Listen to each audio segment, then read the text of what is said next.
तू नहीं मरेगा। नैनम छिन्दन्ति शस्त्राणि नैनम दा, कितना आनंद का विषय। तू परमात्मा स्वरूप है, तभी ये देखता हुआ, खाता हुआ, पीता हुआ, चलता हुआ, सोता हुआ, जागता हुआ, भोगता हुआ, सब कार्य करता हुआ भी वो जीवन मुक्त है, क्योंकि वो कुछ नहीं कर रहा। ये सब हो रहा है। जैसे तुम्हारे शरीर में हो रहा है तो हमको क्या मतलब, तुम्हारे शरीर में जो भी बातें हो रही, हृदय में हो रही, हमको क्या मतलब। ऐसे ज्ञानी को अपने शरीर और अपने अंतःकरण से मतलब नहीं होता।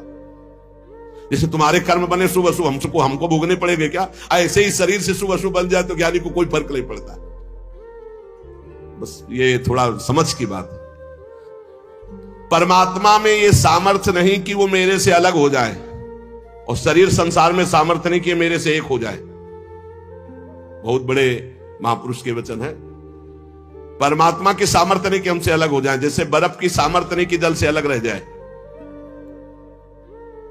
जल से अलग बर्फ की सामर्थ्य नहीं कि रह जाए, रह सकती? जल ही जल तो है। ऐसे अंश कौन है? परमात्मा स्वरूप ही है। जो है वही परमात्मा स्वरूप है।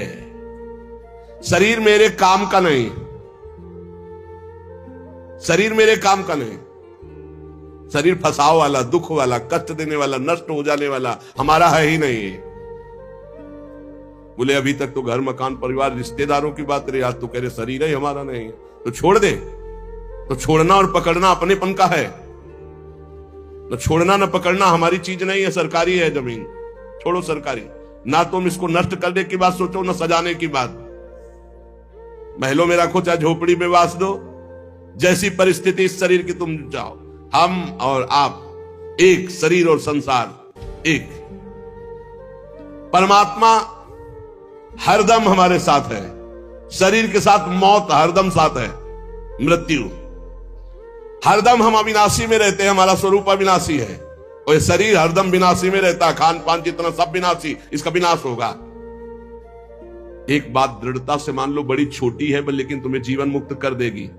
बड़ी सुगम है, केवल मानने से बात बन जाएगी। इतनी बात है कि शरीर छोटे से बड़ा हो गया, इसमें परिवर्तन दिन प्रतिदिन हो रहा है, ये तुम देख रहे हो।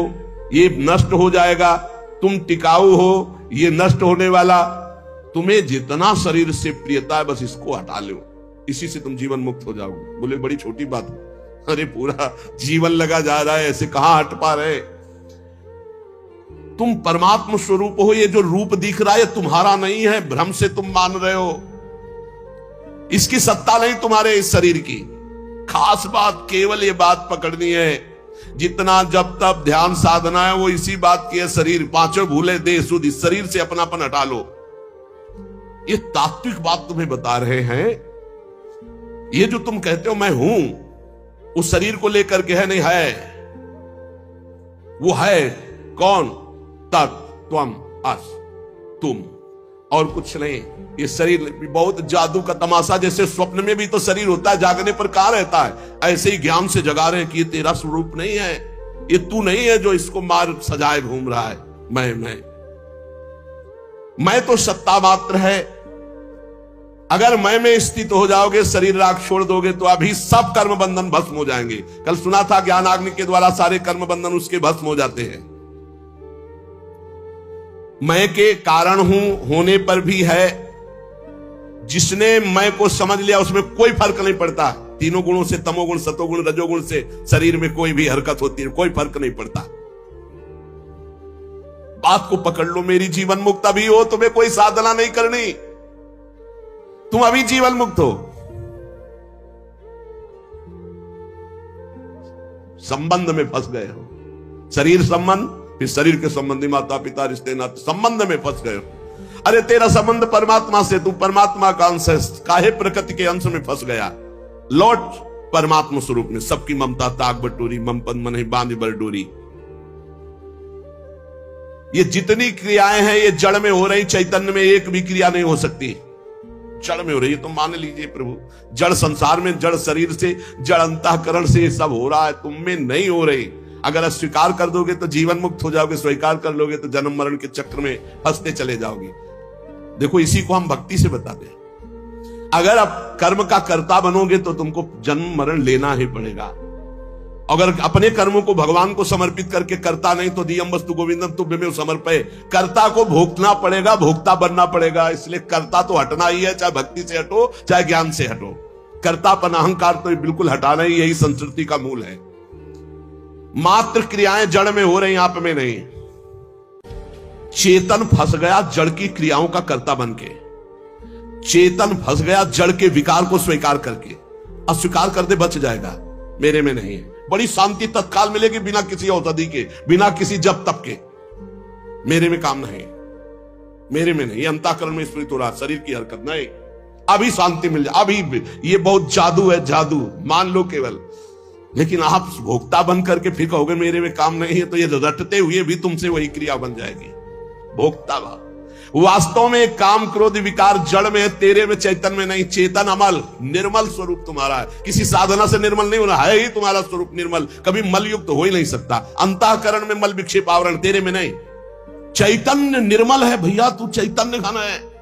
ये विकार जड़ अंतःकरण में, मान लो ये बहुत अमृत वाली बात है, पर जब नहीं समझ में आती तो घुमा के समझाया जाता है। घुमा के ऐसे समझाया जाता है, देखो तुम्हें जो काम क्रोध है ना, तुम प्रभु के आश्रित हो जाओ, नाम जप करो, और जब काम क्रोध आवे तो पुकारो, हे नाथ मुझे बचा लो। ये भक्ति से घुमा के बता रहे। वास्तविक बात, तुम में कभी काम क्रोध ना थे, ना है, ना रहेंगे, क्योंकि तुम परमात्मा के चैतन्य घन हो, अंश हो, भगवत स्वरूप हो। तुम में विकार कैसे हो सकता है?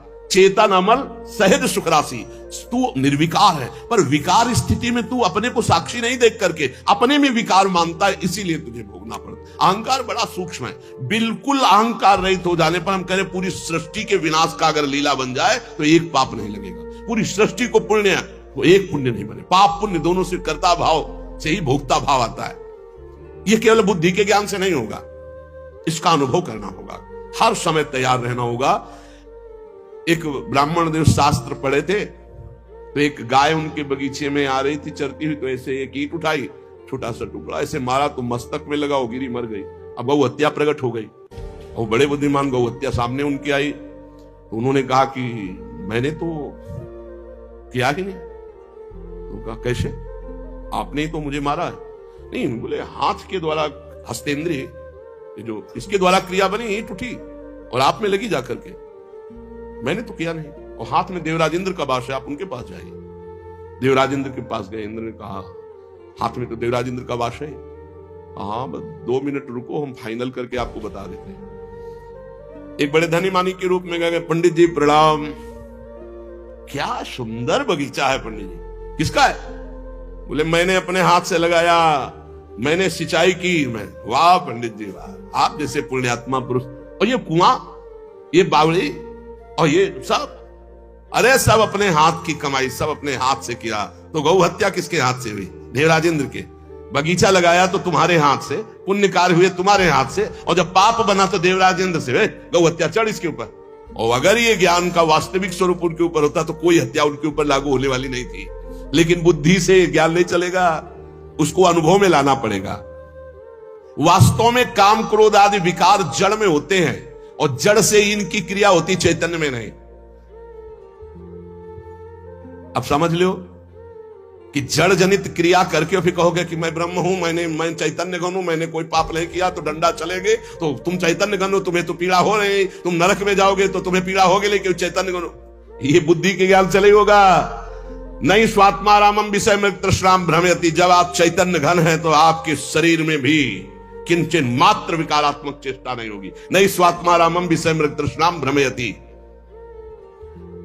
अंधकार के संयोग की तरह, जैसे अंधकार कभी सूर्य से संयोग कर ही नहीं सकता, ऐसे आप चैतन्य घन परमात्मा के अंश में अज्ञान, ये काम क्रोधादि कभी स्पर्श कर ही नहीं सकते। तो स्पर्श क्यों हो रहे? क्योंकि आपने स्वीकार किया है।